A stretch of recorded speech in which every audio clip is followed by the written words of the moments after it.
Hello everyone, this is Rambabu Amal. Welcome to Success Journey TV channel. ఏపీలో mega DSC రాసేటటువంటి SGT ఆస్పిరెంట్స్కి, అదేవిధంగా school అసిస్టెంట్కి సంబంధించినటువంటి ఆస్పిరెంట్స్కి, అదేవిధంగా తెలంగాణలో TET రాసేటటువంటి ఆస్పిరెంట్స్కి అందరికీ కూడా బాగా యూజ్ అయ్యేటటువంటి 10th క్లాస్లో ఉన్నటువంటి సిలబస్ని మనం చెప్పడం జరుగుతుందండి. దానిలో భాగంగానే మనకి 7th చాప్టర్ జీవక్రియల్లో సమన్వయం, కోఆర్డినేషన్ ఇన్ లైఫ్ ప్రాసెస్, ఇది 7th లెసన్ అండి. ఆల్రెడీ 8th లెసన్ కూడా మనకి కంప్లీట్ అయిపోయింది. నెక్స్ట్ 9th 10th, ఈ 9th 10th కూడా మనకి 2 రోజుల్లో ఈ యొక్క 2 గంటలు తీసుకున్నట్లయితే కంప్లీట్ చాప్టర్ అయిపోతుంది. మీరు ఓవరాల్గా విన్నట్లయితే మీ అందరికి కూడా 100% మీరు ఆన్సర్ చేయగలుగుతారు. ఇప్పుడు ఉన్నటువంటి తక్కువ టైంలో మనకి సులభంగా ఆన్సర్ చేసే విధంగా ముఖ్యమైనటువంటి ఇంపార్టెంట్ టాపిక్స్ని అనాలిసిస్ చేసుకుంటే ఇక్కడ మీకు అందించడం జరుగుతుంది. సో కాబట్టి ఇక్కడ మీకు ఇచ్చేటటువంటి ఈ చాప్టర్ అనేది చాలా ఎస్జిటి వాళ్ళందరికీ కూడా మరి 10th క్లాస్ స్టాండర్డ్లో ఉన్నటువంటి సిలబస్ని చదవటం ఇబ్బంది అవుతుంది అనేటటువంటి ఫీలింగ్లో ఉన్నప్పుడు ఖచ్చితంగా ఇది మీకు అందరికి కూడా బాగా యూజ్ అవుతుంది. మీరు క్లాసు 1-2 సార్లు వింటే సరిపోతుందండి. ఇక్కడ వినడం ద్వారా కూడా మీరు ఖచ్చితంగా ఆన్సర్ చేయగలుగుతారనేటటువంటి నమ్మకం అనేది ఉంది. కాబట్టి మీరు చెప్పేటటువంటి లెసన్ మీరు జాగ్రత్తగా విన్నట్లయితే మీకు 100% మీరు ఆన్సర్ చేయగలుగుతారు. కాబట్టి మనకి లేట్ లేకుండా మనం ఈ టాపిక్లోకి వెళదామండి. సో దీంట్లో చూడండి, ఈ జీవక్రియల్లో సమన్వయం ఏంటి అంటే అసలు జనరల్గా మన బాడీలో శరీరంలో చాలా రకాలైనటువంటి సిస్టమ్స్ అనేవి ఉంటాయి. జీర్ణ వ్యవస్థ ఉంటుంది, శ్వాస వ్యవస్థ ఉంటుంది, విసర్జక వ్యవస్థ ఉంటుంది, ప్రత్యుత్పత్తి వ్యవస్థ ఉంటుంది, అంతఃస్రావక వ్యవస్థ ఉంటుంది, నాడీ వ్యవస్థ ఉంటుంది. మరి ఇవన్నీ వ్యవస్థలు ఉన్నప్పటికీ మనం నేర్చుకునేటప్పుడు విడివిడిగా నేర్చుకోవటం జరుగుతుంది. వీటన్నిటిని కూడా మనం విడివిడిగా నేర్చుకోవటం జరుగుతుంది. కానీ అవి ప్రాక్టికల్గా పనిచేసేటప్పుడు మాత్రం అన్నీ కలిసే పనిచేస్తూ ఉంటాయి. మనం నేర్చుకునేటప్పుడు మాత్రం జీర్ణ వ్యవస్థ గురించి నేర్చుకుంటాం, అది అయిపోయిన తర్వాత శ్వాస వ్యవస్థ, రక్త ప్రసరణ వ్యవస్థ, ఇట్లా ఒక్కొక్క సిస్టమ్ గురించి నేర్చుకుంటాం. అంటే నేర్చుకునేటప్పుడు ఇబ్బంది లేకుండా ఉండడం కోసం నేర్చుకుంటాం. కానీ యాక్చువల్గా మన బాడీలో సిస్టమ్స్ అన్నీ కూడా దానికి అవి విడివిడిగా ఉండవు, ఇండివిజువల్గా అన్నీ కలిసి మాత్రమే పనిచేస్తూ ఉంటాయి. ఏదైనా ఒక పని చేయాలి అంటే అన్ని రకాలైనటువంటి సిస్టమ్స్ కలిస్తేనే మనకి అక్కడ పని అనేది జరుగుతూ ఉంటుంది. ఫర్ ఎగ్జాంపుల్, మనం నడుస్తున్నాం అనుకో, నడవాలి అంటే మనకి కండరాలు కావాలి, తర్వాత అస్థిపంజర వ్యవస్థ పనిచేయాలి, తర్వాత జ్ఞానేంద్రియ వ్యవస్థలు పనిచేస్తూ ఉండాలి, ఏదైతే నాడీ వ్యవస్థ పనిచేస్తూ ఉండాలి. సో కాబట్టి ఇట్లా ఒక పని చేసేటప్పుడు అన్ని రకాలైనటువంటి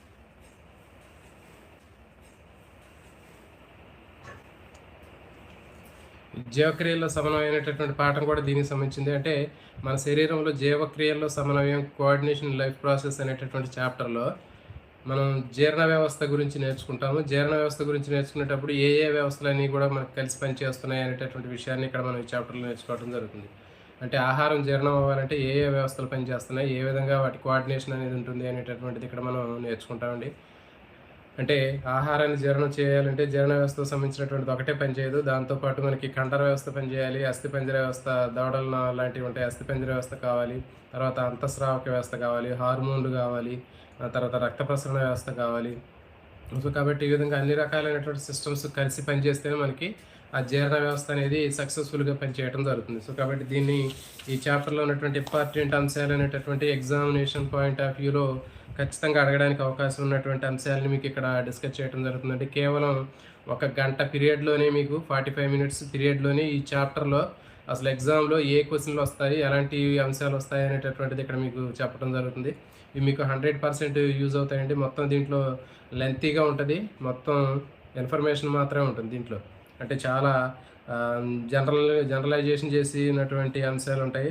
కాబట్టి దాంట్లో మరి మొత్తం చదవాలి అంటే ఎక్కడ చదవాలి, ఏం చదవాలి అనేది మనకి అర్థం కాదు. కాబట్టి దీంట్లో ఈ చాప్టర్లో ఏ టాపిక్ల నుంచి క్వశ్చన్లు రావడానికి అవకాశం ఉంటుంది అనేటటువంటి దాన్ని ముఖ్యమైనటువంటి అంశాలు మీకు ఇక్కడ అనాలిసిస్ చేసి మీకు ఇక్కడ చెప్తున్నాను. ఇవి మీరు కేవలం వింటే సరిపోతుంది. విని కొన్ని పాయింట్లు మీరు నోట్స్ రాసుకున్నట్లయితే 100% వాటి నుంచి మీకు బిట్లు రావడానికి అవకాశం ఉంటుందండి. సో ఇక లేట్ లేకుండా మనం దీంట్లోకి వెళ్దామండి. దీంట్లో మనకి తీసుకున్నట్లయితే ఫస్ట్ మనకి ఆకలి, గ్రీలిన్, లెఫ్టిన్ అనేటటువంటి 2 హార్మోన్లు అనేవి ఉంటాయండి. ఇవి చాలా చాలా ఇంపార్టెంట్. మనకి ఆకలి కోరికలు, జీర్ణాశయం ఆహారంతో కంప్లీట్గా ఖాళీ అయిపోయినప్పుడు, జీర్ణాశయంలో ఉన్నటువంటి ఆహారం ఖాళీ అయిపోయినప్పుడు, ఎప్పుడైతే జీర్ణాశయం ఖాళీ అవుతుందో మనకి అప్పుడు ఆకలి కోరికలు అనేవి కలుగుతాయి. హంగర్ ప్యాంగ్స్ అంటారు. ఆకలి కోరికలు అనేవి కలగడానికి ప్రధానమైనటువంటి కారణం ఏంటి అంటే జీర్ణాశయ గోడల నుంచి విడుదలయ్యేటటువంటి ఒక ముఖ్యమైనటువంటి హార్మోను గ్రీలిన్. ఇది చాలా చాలా ఇంపార్టెంట్ అండి, గుర్తుపెట్టుకోండి. ఆకలి కోరికల్ని పెంచేటటువంటి హార్మోన్ ఏది అంటే గ్రీలిన్. మరి గ్రీలిన్ అనేటటువంటి హార్మోన్ విడుదలవటం వల్ల మనకి ఆకలి కోరికలు అనేవి కలగటం జరుగుతుంది. తర్వాత ఇంకొక హార్మోన్ ఏది అంటే లెప్టిన్. లెప్టిన్ అనే హార్మోను ఎప్పుడైతే మరి ఆకలి కోరికలకి వెళ్ళినప్పుడు మనం ఎక్కువగా మనకు కావాల్సినంత ఆహారం తింటాం. మరి ఆహారం తిన్న తర్వాత మన జీర్ణాశయం మొత్తం ఫుల్ అయిపోయిన తర్వాత మనకి పూర్తిగా తినటం అనేది పూర్తిగా సాటిస్ఫై అయిన తర్వాత ఇక మళ్ళీ కొంచెం అదనంగా కూడా ఇక తినలేము. మరి దానికి కారణం ఏంటి అంటే మనకి ఆహారం అవసరం లేదు అనేటటువంటి విషయాన్ని చెప్పేటటువంటి హార్మోన్ ఏది అంటే లెప్టిన్. మనకి కడుపు ఎప్పుడైతే నిండుతుందో కడుపు నిండుగా మనం ఆహారం తిన్నప్పుడు ఇక ఆహారం అవసరం లేదు అనుకున్నప్పుడు విడుదలయ్యేటటువంటి హార్మోన్ని లెప్టిన్ అంటారండి, గుర్తుపెట్టుకోండి. కాబట్టి కాబట్టి లెప్టిన్ అంటే ఎప్పుడైతే మనకి కడుపు నిండుగా ఆహారం ఉంటుందో కడుపు నిండా ఆహారం తింటాం అప్పుడు విడుదలయ్యేటటువంటి హార్మోను లెప్టిన్ అని పిలుస్తారు.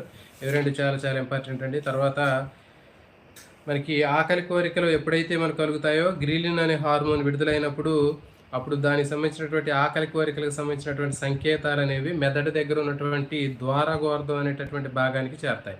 గుర్తుపెట్టుకోండి, ఆకలి కోరికలు ఎప్పుడైతే మనకు కలుగుతాయో అప్పుడు జీర్ణాశయం నుంచి గ్రీలిన్ అనేటటువంటి హార్మోన్ విడుదలవుతుంది. ఆ హార్మోన్ విడుదలవగానే కొన్ని సిగ్నల్స్ అనేవి బ్రెయిన్ దగ్గరికి వెళ్తాయి. మెదడులో ఉన్నటువంటి ముందు మెదడులో ఉన్నటువంటి భాగమైనటువంటి ద్వారగోర్ధము, ఆ ద్వారగోర్ధం అనేటటువంటి భాగం దగ్గరికి వెళ్ళటం జరుగుతుంది ఆ ఇన్ఫర్మేషన్.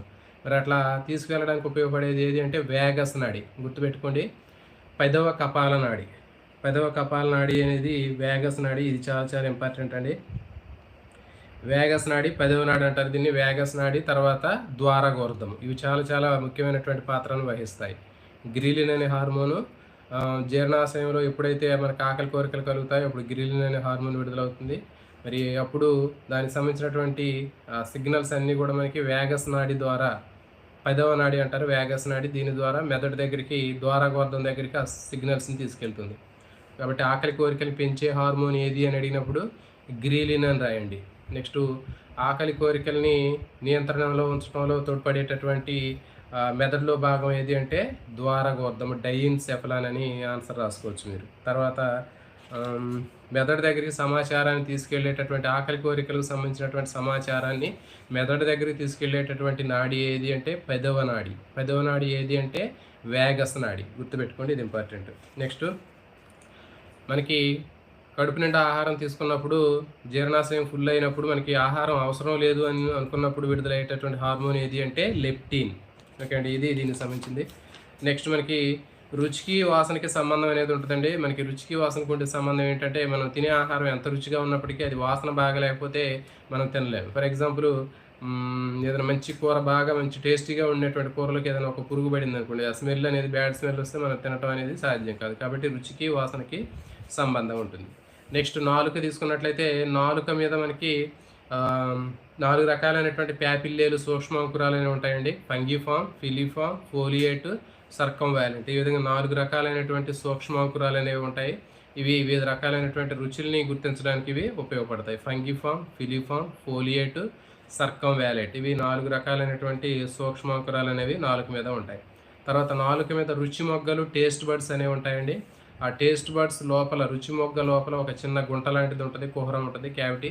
దాంట్లోకి లాలాజలం వెళ్ళినప్పుడు అక్కడ ఆ రుచి మొగ్గ లోపల ఉన్నటువంటి ఒక గ్రాహకాలు ఉంటాయి. గ్రాహకాలు నాడితోటి కనెక్ట్ అయి ఉంటాయి. సో ఆ ఇన్ఫర్మేషన్ని మెదడు దగ్గర తీసుకెళ్ళడం జరుగుతుంది. సో కాబట్టి మనం ఏదైనా టేస్ట్ చూసేటటువంటి ఆ పదార్థం యొక్క రుచిని గుర్తించడానికి నాలుక మీద టేస్ట్ బడ్స్ అనేటటువంటి రుచి మొగ్గలు అనేవి ఉంటాయి. ఆ రుచి మొగ్గకి ఒక చిన్న కుహరం లాగా ఉంటుంది. ఆ కుహరం లోపల మనకి ఒక టేస్ట్ కోర్స్ అనేవి ఉంటాయి. తర్వాత రుచి గ్రాహకాలు అనేటటువంటివి ఉంటాయి. తర్వాత వాటి నుంచి ఒక చిన్న నాడి ఉంటుంది. ఆ నాడి మెదడు దగ్గరికి వెళ్తుంది. ఇది దీనికి సంబంధించినటువంటి ఇన్ఫర్మేషన్ అండి. తర్వాత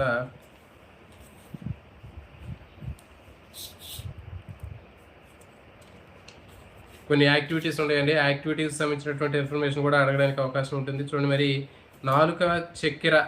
నాలుక మీద చక్కెర ఏ విధంగా కరుగుతుంది అనేటటువంటి విషయంలో నాలుక మీద ఉన్నటువంటి టేస్ట్ బడ్స్ అంగిలికి ఉన్నటువంటి ప్రాధాన్యత, ఇది ఒక ఎక్స్పెరిమెంట్ ఉందండి. అదేంటంటే నాలుకకి అంగిలికి మధ్య ఉండేటువంటి సంబంధం అనేటటువంటి ఒక ఎక్స్పెరిమెంట్ ఉంది. జనరల్గా మనకి అంగిలి అంటే తెలుసు, నోట్లో ఉన్నటువంటి పైన నాలుగుతో టచ్ చేస్తే పైన ఒక రూఫ్ లాగా కనిపిస్తుంది, దాన్ని ఏమంటారంటే అంగిలి అని చెప్తారు. మరి ఇప్పుడు చూడండి, దీంట్లో ఎక్స్పెరిమెంట్ ఏంటంటే అంగిలికి కూడా చాలా ప్రాధాన్యత ఉంటుంది. మనం తినేటటువంటి ఆహారం అనేది తొందరగా తొందరగా లాలాజలంలో కలవాలి అంటే, మనకి టేస్ట్ తొందరగా తెలియాలి అంటే అంగిలి పాత్ర కూడా ఉంటుంది.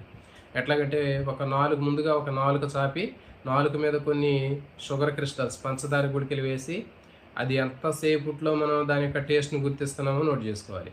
తర్వాత మళ్ళీ ఏం చేయాలి అంటే, ఈసారి నాలుక బయటే అట్లే ఉంచుతాం. తర్వాత రెండోసారి ఏం చేస్తామంటే, నాలుక మీద కొన్ని షుగర్ క్రిస్టల్స్ వేసి, పంచదార గుళికలేసి దాన్ని మళ్ళీ నోటి లోపలికి తీసుకొని పైన ఉన్నటువంటి అంగిలి ప్యాలెట్ ఏదైతే ఉందో దానికేసి ప్రెస్ చేస్తాం. ప్రెస్ చేసినప్పుడు మనకి రుచి తొందరగా తెలుస్తుంది. ఎందుకు తొందరగా తెలుస్తుంది అంటే, మనం చూడండి పైన ఉన్నటువంటి అంగిలికి ప్రెస్ చేయటం వల్ల ఏమవుతుందంటే, ఆ పంచదార కరిగిపోయి ఆ నాలుక మీద ఉన్నటువంటి రుచి మొగ్గల్లోకి టేస్ట్ బడ్స్‌లో పోవటం వల్ల మనకి తొందరగా టేస్ట్ అనేది తెలుస్తుంది. సో, కాబట్టి రుచిని తెలుసుకోవడంలో అంగిలికి ప్రాధాన్యత అనేది ఉంటుంది. అంగిలికి ప్రెస్ చేయడం వల్ల తొందరగా రుచిని తెలుసుకుంటాము. ప్రెస్ చేయకపోతే తెలుసుకోవడానికి టైం అనేది ఎక్కువ పడుతుంది. సో, ఇది దీనికి సంబంధించినటువంటి ఎక్స్‌పెరిమెంట్. నెక్స్టు తర్వాత నోరు అనేది ఒక నమిలే యంత్రం అని చెప్పామండి. నోరు అనేది ఒక నమిలే యంత్రం అని చెప్తారు. మరి ఆహారాన్ని బాగా మెత్తగా నమలడానికి నోరు అనేది ఉపయోగపడుతుంది. మరి ఆహారాన్ని నమలాల్సినటువంటి ఆవశ్యకత అనేది చాలా చాలా ఇంపార్టెంట్. మనం చాలామంది ఆహారం తినేటప్పుడు మెత్తగా నమలకుండా మింగుతారు. అట్లా మెత్తగా నమలకుండా మింగటం వల్ల ఏమవుతుందంటే, అది జీర్ణం అవ్వడానికి చాలా టైం ఎక్కువ పడుతుంది. అట్లా కాకుండా ఆహారాన్ని మనం ఎంత మెత్తగా నమిలితే అది అంత తొందరగా జీర్ణం అవుతుంది. దానికోసం ఒక ఎక్స్‌పెరిమెంట్ కూడా ఇచ్చాడండి. మనకేంటంటే vinegar chalk piece experiment. Vinegar chalk piece experiment ద్వారా మనం ఏ విధంగా చెప్పొచ్చు అంటే, ఒక 2 బేకర్లు తీసుకుంటాం. 2 బేకర్‌లో వెనిగర్ తీసుకుంటాము. సమానంగా ఒక దాంట్లో చాక్ పీస్‌ని 2 ముక్కలు చేసి దాంట్లో ఏస్తాము. ఇంకొక బేకర్‌లో వెనిగర్ ఉన్నటువంటి బేకర్‌లో చాక్ పీస్‌ని చిన్న చిన్న ముక్కలు చేసి దాంట్లో ఏస్తాం. ఒక గంట తర్వాత చూస్తే 2 బేకర్‌ల్లో ఒక బేకర్‌లో ఉన్నటువంటి చాక్ పీసులు మొత్తం మెత్తగా కరిగిపోతాయి. రెండో దాంట్లో కరగవు. అది ఏది అంటే, చాక్ పీస్ పెద్ద ముక్కలు వేసినటువంటి చాక్ పీసులు వేసినటువంటి దాంట్లో మనకి ఆ చాక్ పీసులు మొత్తం కరగడానికి చాలా టైం పట్టిద్ది. అట్లా కాకుండా మనం చిన్న చిన్న ముక్కలు వేసినటువంటి చాక్ పీస్ ముక్కలు వేసినటువంటి బేకర్ ఏదైతే ఉందో దాంట్లో అది తొందరగా కరిగిపోయి దాంట్లో డిజాల్వ్ అయిపోద్ది. సో, దీన్ని బట్టి మనం ఏం చెప్పొచ్చు అంటే, మనం తినేటటువంటి ఆహారం మీద జీర్ణరసాలు వాటిని జీర్ణం చేయాలి అంటే, మనం తినే ఆహారం అనేది ఎంత చిన్నగా ఉంటే, దాని సర్ఫేస్ ఎంత తక్కువగా ఉంటే అంత తొందరగా అది జీర్ణం అవుతుంది. అట్లా కాకుండా తినే ఆహారం పెద్దగా ఉందనుకోండి, ఆ జీర్ణరసాలు దాన్ని జీర్ణం చేయడానికి ఎక్కువ టైం పడుతుంది. సో, అంటే సర్ఫేస్ ఆ ఎంజైమ్ ఏదైతే ఉందో జీర్ణరసాలు, ఆ ఆహార పదార్థం యొక్క సర్ఫేస్‌ని ఎంత ఎక్కువ కవర్ చేయగలిగితే అంత తొందరగా జీర్ణం అవుతుంది. ఫర్ ఎగ్జాంపుల్, మనం ఏదైనా ఒక మట్టి గడ్డ ఉందనుకోండి, ఆ మట్టి గడ్డను తీసుకున్నప్పుడు ఆ మట్టి గడ్డ తడిగా ఉన్నటువంటి మట్టిని ఎండలో పెట్టినప్పుడు అది ఎండడానికి చాలా ఎక్కువ టైం పడుతుంది. అట్లా కాకుండా అదే మట్టిని మనం మెత్తగా మొత్తాన్ని పొడి చేసి మనం ఎండలో పెడితే తొందరగా ఎండుతుంది. అంటే ఏంటి, ఆ ఎండ అనే లైటింగ్ అనేటటువంటిది ఆ మట్టిలో ఉన్నటువంటి ప్రతి ఒక్క అణువు మీద పడుతుంది అక్కడ. మరి అట్లా కాకుండా ఒకే పెద్ద మట్టి ముద్ద తీసుకున్నాం అనుకోండి, డైరెక్ట్‌గా లైటింగ్ అనేది ఆ మట్టి ముద్ద మీద పై సర్ఫేస్ మాత్రమే టచ్ అవుతుంది. లోపల ఉన్నటువంటి ఆ మట్టి అణువులతోటి టచింగ్‌లో లేదు. సో, సేమ్ ఇక్కడ కూడా అంతే. మనం తినే ఆహారం ఎంత చిన్నగా ఉంటే అది జీర్ణరసాలు ప్రతి ఒక్క చిన్న అణువులతోటి జీర్ణం చేసి తొందరగా జీర్ణం చేసే అవకాశం ఉంటుంది. సో, ఇది దీనికి సంబంధించినటువంటి ఎక్స్‌పెరిమెంట్. నెక్స్ట్ నోటిలో దంతాలండి. ఖచ్చితంగా ఈ దంతాల మీద బిట్లు రావడానికి అవకాశం ఉంటుందండి. మరి ఈ దంతాల మీద ఎలాంటి బిట్లు అడుగుతాడు, ఎట్లా ఏంటి అనేది మీకు వివరంగా మనం తెలుసుకుందామండి. నోటిలో ఉండేటటువంటి దంతాల అమరికను డెంటిషన్ అంటారండి. నోటిలో ఉండేటటువంటి దంతాల యొక్క అమరికను డెంటేషన్ అని చెప్పడం జరుగుతుంది. దంతాల అమరిక అంటారు. అయితే మానవుడిలో ఉండేటటువంటి దంతాలు అనేవి 32 దంతాలు ఉంటాయి. 32 దంతాల్లో పై దవడలో 16 దంతాలు ఉంటాయి. కింది దవడలో 16 దంతాలు ఉంటాయి. అయితే ఈ దంతాలనేవి తీసుకున్నట్లయితే వీటిని కొన్ని పేర్లు ఉంటాయి వీటికి. విషమ దంతాలు అంటారు. అంటే ఏంటి, అన్ని దంతాలు ఒకే రకంగా ఉంటే సమదంతాలు అంటారు. హోమోడాంట్ అంటారు. ఫర్ ఎగ్జాంపుల్, చేపలు ఉన్నాయనుకోండి, చేపలు కప్పల్లో అన్ని దంతాలకి తేడా ఉండదు, అన్నీ ఒకే రకంగా ఉంటాయి. అవి సమదంతాలు, హోమోడాంట్ దంతాలు అంటారు. నెక్స్ట్ మనం తీసుకున్నాం అనుకోండి, మన నోట్లో ఉండేటటువంటి దంతాలు అనేవి హెటిరోడాంట్ దంతాలు అంటారు, అంటే విషమ దంతాలు. ఈ దంతాలన్నీ కూడా వాటి యొక్క ఆకారం వేరే ఉంటాయి, వాటి చేసే పని కూడా వేరే ఉంటుంది. కాబట్టి అన్నీ వేరుగా ఉన్నటువంటి దంతాలు కనిపిస్తున్నాయి కాబట్టి వీటిని హెటిరోడాంట్ దంతాలు లేదా విషమ దంతాలు అంటారు. 4 రకాలైనటువంటి దంతాలు అనేవి ఉంటాయి. ఇవి. తర్వాత ఇవి జీవితంలో 2 సార్లు వస్తాయండి. ఒకసారి ముందుగా వచ్చేటటువంటి దంతాల్ని పాల దంతాలు అంటారు. మిల్క్ టీత్ అంటారు. రెండోసారి వచ్చేటటువంటి దంతాల్ని పర్మనెంట్ టీత్ అంటారు. అంటే ఒకసారి మొదటిసారి వచ్చినటువంటి దంతాలు రాలిపోతే మళ్ళీ వచ్చేటటువంటి దంతాలని శాశ్వత దంతాలు అంటారు. పర్మనెంట్ టీత్ అంటారు. మరి ఈ శాశ్వత దంతాలు మళ్ళీ రాలిపోతే ఇక తర్వాత రావు ఇక. సో కాబట్టి ఈ విధంగా 2 సార్లు ఒక వ్యక్తి జీవితంలో 2 సార్లు దంతాలు వచ్చేటటువంటి పరిస్థితిని డైఫియోడాంట్ దంతాలు లేకపోతే ద్వివార దంతాలు అని చెప్తారు. మరి ఈ 4 రకాలైనటువంటి దంతాలు తీసుకున్నట్లయితే కుంతకాలు, రదనికలు, అగ్రచర్వణకాలు, చర్వణకాలు అనేటటువంటి 4 రకాలైనటువంటి దంతాలు ఉంటాయండి. Incisors, canines, premolars, molars. అయితే కుంతకాలు, రదనికలు, అగ్రచర్వణకాలు, చర్వణకాలు. సో ఇవి మనకి వరుస క్రమం వీటి ముందు నుంచి ఉండేటటువంటి వరుస క్రమం ఇట్లా ఉంటుంది. కుంతకాలు, రదనికలు, అగ్రచర్వణకాలు, చర్వణకాలు. చాలామంది ఏమనుకుంటారంటే మనకి కొన్ని ఆప్షన్స్‌లో కుంతకాలు, దాని తర్వాత రదనికలు, దాని తర్వాత చర్వణకాలు, లాస్ట్‌లో ఉండేవి అగ్రచర్వణకాలు అనుకుంటారు. అంటే ఏంటి అగ్ర అనేటటువంటి పదం ఉంది కాబట్టి అది లాస్ట్‌లో ఉంటదని అనుకుంటారు. కాబట్టి వరుస క్రమం అనేటటువంటిది ముందు నుంచి తీసుకుంటే కుంతకాలు, రదనికలు, అగ్రచర్వణకాలు, చర్వణకాలు. ఇది సరైనటువంటి వరుస క్రమం అండి. Incisors, canines, premolars, molars. ICPM దీని కోడ్. Incisors, canines, premolars, molars. ICPM అని గుర్తుపెట్టుకోండి అండి. నేను పిఎంని చూశాను అని గుర్తుపెట్టుకోండి. ICPM. Incisors, canines, premolars, molars. కుంతకాలు, రదనికలు, అగ్రచర్వణకాలు, చర్వణకాలు. ఇవేమేం చేస్తాయి అనేది చూద్దామండి. మరి కుంతకాలు అనేవి ఏం చేస్తాయంటే ఆహారాన్ని కొరకడానికి ఉపయోగపడతాయి, కటింగ్ చేయడానికి ఉపయోగపడతాయి. మనకి ముందుండేటటువంటి పళ్ళు ఉంటాయి కదా, ఈ కోరికే పళ్ళు. తర్వాత ఇన్సిజర్స్ అంటారు వాటిని, కుంతకాలు. తర్వాత ఉండేటటువంటి దంతాన్ని ఏమంటారంటే రదనిక అని చెప్తారు. అంటే ఏంటి, ఇటు పక్కన ఉండేటటువంటి మనకి బాగా షార్ప్గా ఉండేటటువంటిది ఉంటుంది కదా, దాన్ని కోరపళ్ళు అంటారు కదా, అవి రదనికలు అంటారు. అవి చీల్చడానికి ఉపయోగపడతాయి. మనకి కుక్కలు, తర్వాత పిల్లులు, పులులు, సింహాలు అలాంటి మాంసాహార జంతువుల్లో ఆ రదనికలు అనేవి బాగా షార్ప్గా ఉండి పెద్దగా ఉంటాయి.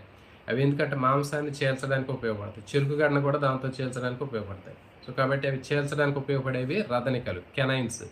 ఇన్సిజర్స్ తర్వాత కెనైన్స్ ఉంటాయి. Next premolars. ప్రీమోలార్స్ అంటే చూడండి, ఇన్సిజర్స్, కెనైన్స్, ప్రీమోలార్స్ అంటే అగ్రచర్వణకాలు అని చెప్పాం. ఇవి ఆహారాన్ని నవలడానికి ఉపయోగపడతాయి. అంటే మనకి కుంతకాలు, రదనికల తర్వాత మనకి అగ్రచర్వణకాలు అనేవి ఉంటాయి. అవి ఆహారాన్ని మెత్తగా నవలడానికి ఉపయోగపడతాయి. వాటి తర్వాత చర్వణకాలు, మోలార్స్. ఇన్సిజర్స్, కెనైన్స్ తర్వాత ప్రీమోలార్స్ తర్వాత మోలార్స్, చర్వణకాలు అంటారు. ఇవి విస్తరడానికి ఉపయోగపడతాయి, అంటే గ్రైండింగ్ చేయడానికి ఉపయోగపడతాయి. అగ్రచర్వణకాలు, చర్వణకాలు రెండింటి ఫంక్షనింగ్ ఒకటి. అంటే ఏంటి, మెత్తగా నమలడానికి, విస్తరడానికి ఉపయోగపడతాయి. సో కాబట్టి కుంతకాలు. ఒక జామకాయ ఇచ్చామనుకోండి, జామకాయను కొరకడానికి ఉపయోగపడేటటువంటి పళ్ళు ఏంటి అని కూడా అడుగుతాడు. గతంలో కూడా ఒకసారి అడగటం జరిగిందండి. జామకాయ ఇచ్చినప్పుడు రవి ఒక జామ పండుని కొరుకుతున్నాడు, ఆ జామకాయ కొరకడానికి ఉపయోగపడే దంతాలు ఏంటి అని అడుగుతాడు. కాబట్టి అది కుంతకాలు. తర్వాత మాంసాన్ని చేల్చడానికి ప్రయత్నం చేస్తున్నాడు రవి, మరి అతనికి ఉపయోగపడేటటువంటి దంతాలు ఏంటి అంటే రదనికలు.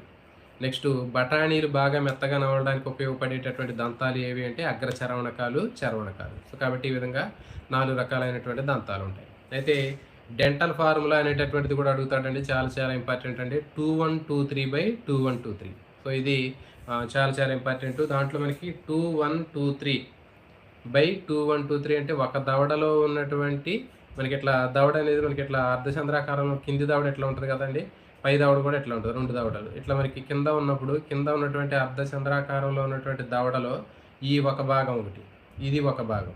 సో ఇవి 2 కలిస్తే మనకి ఇట్లా కింది దవడ తయారవుతుంది. సో ఈ దవడలో మనకి 2123 దంతాలు ఉంటాయి, ఈ దవడలో 2123 దంతాలు ఉంటాయి.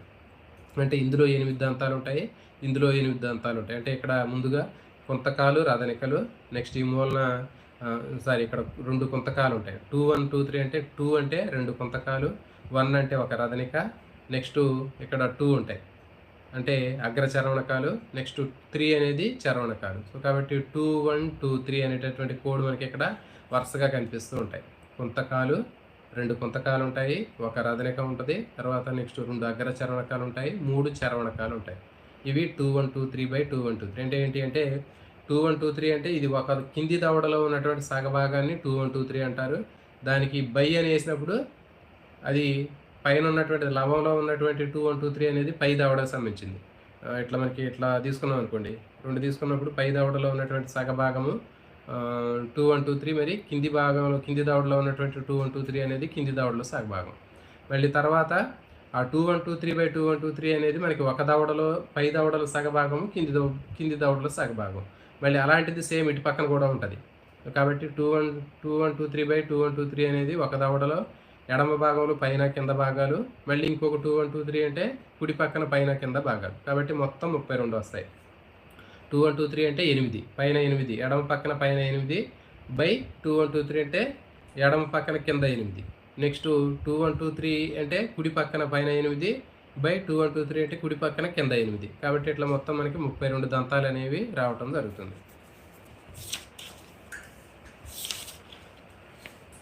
నెక్స్ట్ లాలాజలం.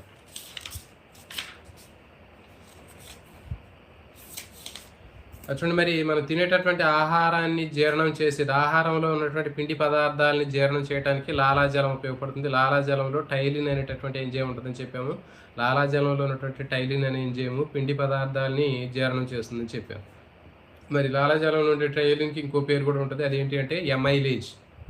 గుర్తుపెట్టుకోండి, లాలాజలంలో ఉండేటటువంటి ఎంజైమ్ ఏది అంటే లాలాజల ఎమైలేజ్. దీనికి ఇంకో పేరు ఏంటంటే టయలిన్. దానికి ఇంకో పేరు ఏంటంటే టయలిన్ అని కూడా పిలుస్తారు. టయలిన్ లేకపోతే సెలైవరీ ఎమైలేజ్ అని చెప్పడం జరుగుతుంది.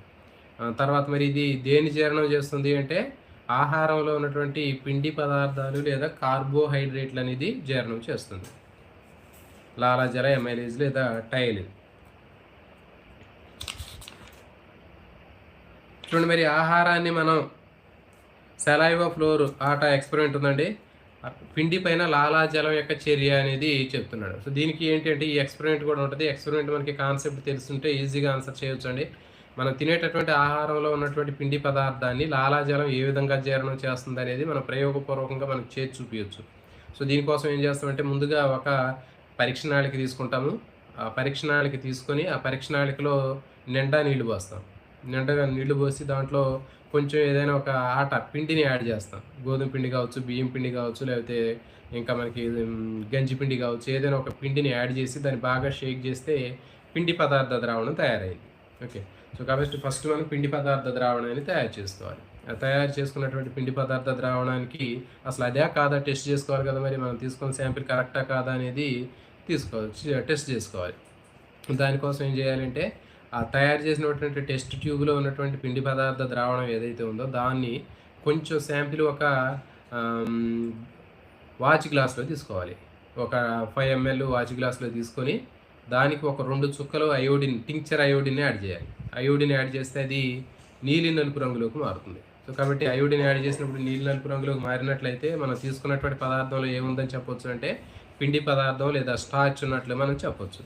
సో ఇప్పుడు మనం నెక్స్ట్ ఏం చేస్తున్నామంటే ఇంకా ఆ టెస్ట్ ట్యూబ్లో ఉన్నటువంటిది మనకి స్టార్చ్ అనేది మనకి కన్ఫర్మ్ అయింది.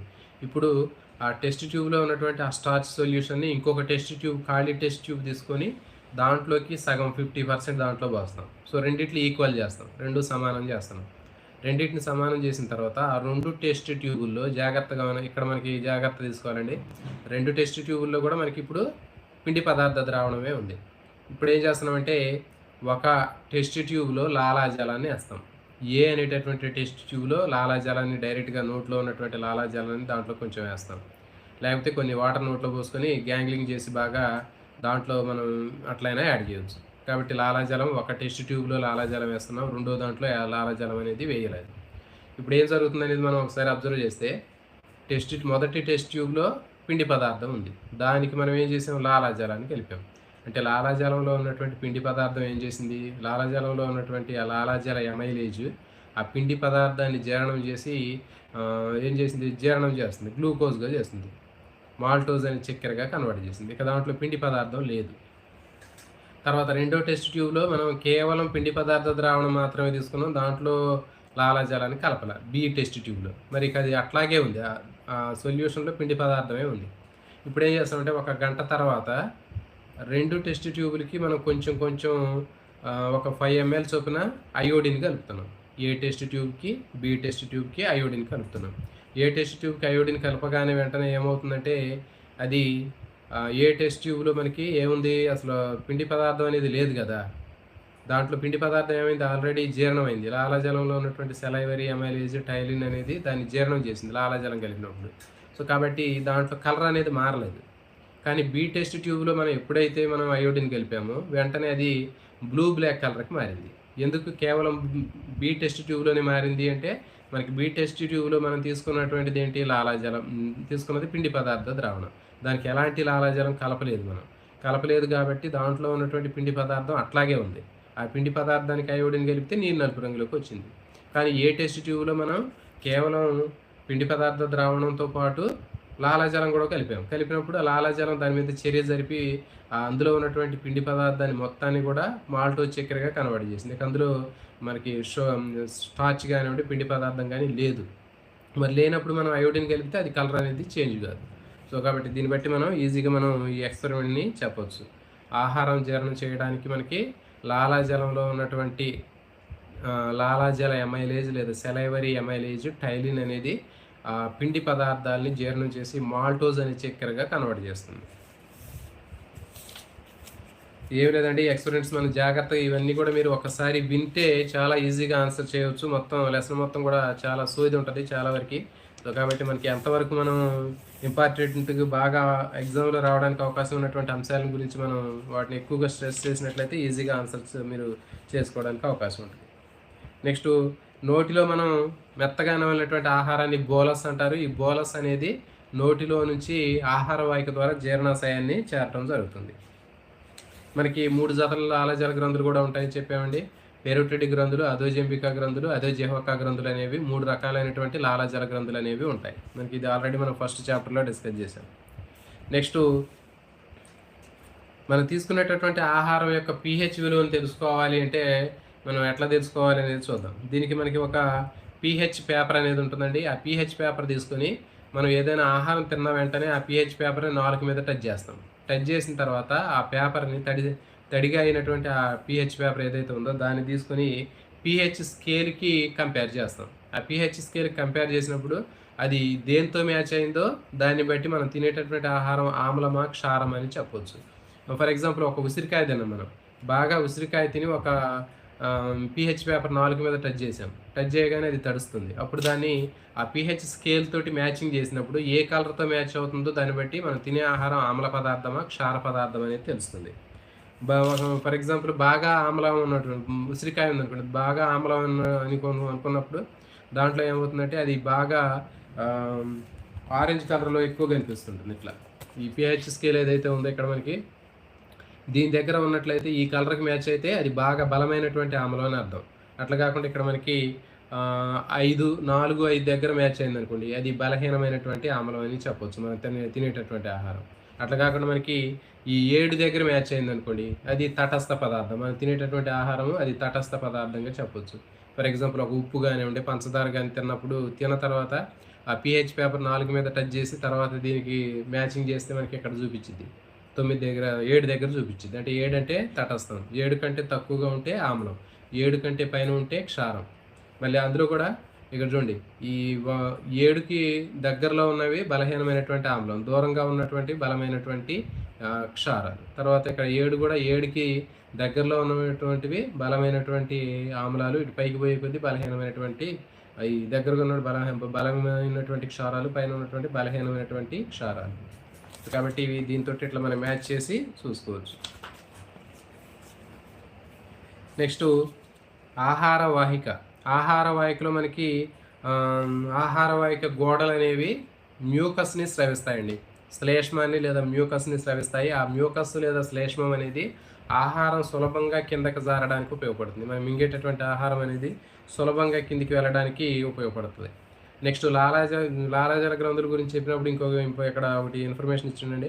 లాలాజల గ్రంథుల నుంచి లాలాజలం విడుదలవుతుందని చెప్పాము. ఒక రోజుకి 1 లీటర్ నుంచి 1.5 లీటర్ లాలాజలం విడుదలవుతుంది. ఇది కూడా మనకి ఇన్ఫర్మేషన్ సంబంధించింది. 1 లీటర్ నుంచి 1.5 లీటర్ లాలాజలం అనేది మనకి విడుదలవుతుంది. తర్వాత జంతువులు అనేవి 2 రకాలుగా ఉంటాయి. నిశాచర జీవులు, తర్వాత దినాచర జీవులు అంటారు. అంటే నాక్టర్నల్ యానిమల్స్, డయర్నల్ యానిమల్స్ అంటారు. అంటే డయర్నల్ యానిమల్స్ మనం అనేవి డయర్నల్ యానిమల్స్ మనం. అంటే దినాచర జంతువులు మనం. పగటి టైంలో యాక్టివ్‌గా ఉండి రాత్రి సమయంలో నిద్రపోతూ ఉంటాం మనం. అయితే నాక్టర్నల్ యానిమల్స్ అంటే నైట్ బాగా యాక్టివ్‌గా ఉండి పగలు నిద్రపోయేటటువంటివి అవి నాక్టర్నల్ యానిమల్స్. అయితే మనం ఇప్పుడు చూడండి మరి మన డే టైమ్‌లో యాక్టివ్‌గా ఉన్నప్పుడు మన బాడీలో ఉన్నటువంటి అన్ని సిస్టమ్స్ కూడా డే టైమే యాక్టివ్‌గా ఉంటాయి ఎక్కువగా. దానిలో భాగంగా లాలాజల గ్రంథులు కూడా పగటి సమయంలో బాగా యాక్టివ్‌గా ఉంటాయి. అందుకని లాలాజలాన్ని తయారు చేస్తుంటాయి. నైట్ టైమ్ తక్కువగా లాలాజలం తయారవుతుంది. ఎందుకంటే మనకి అవి రాత్రిపూట మనం నిద్రపోతుంటాం కాబట్టి ఆ సిస్టమ్ కూడా మనకి అంత యాక్టివ్‌గా ఉండదు.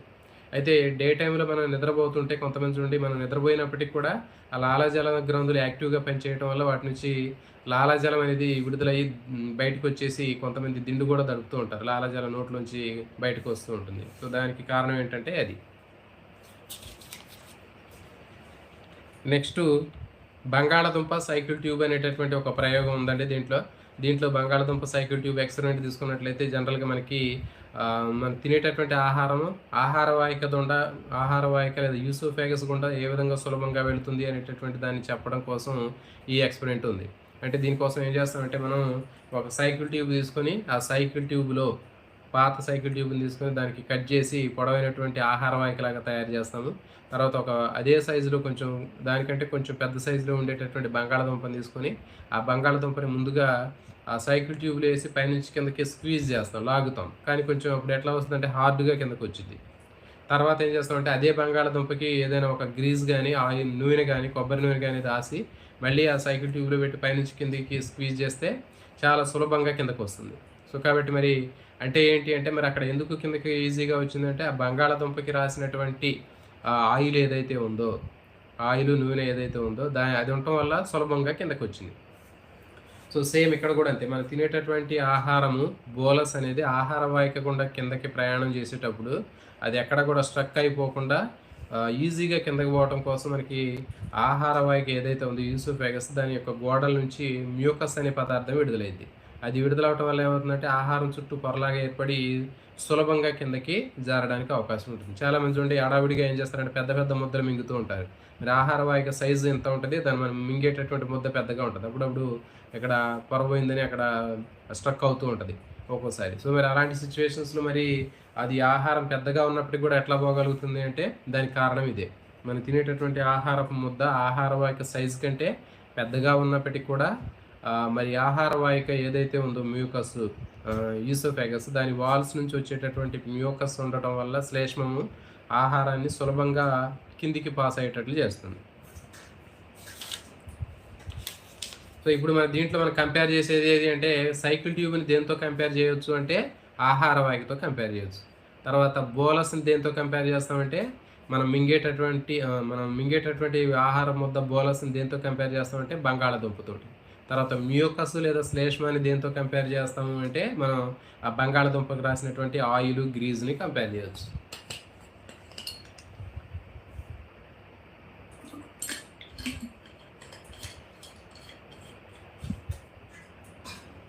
నెక్స్టు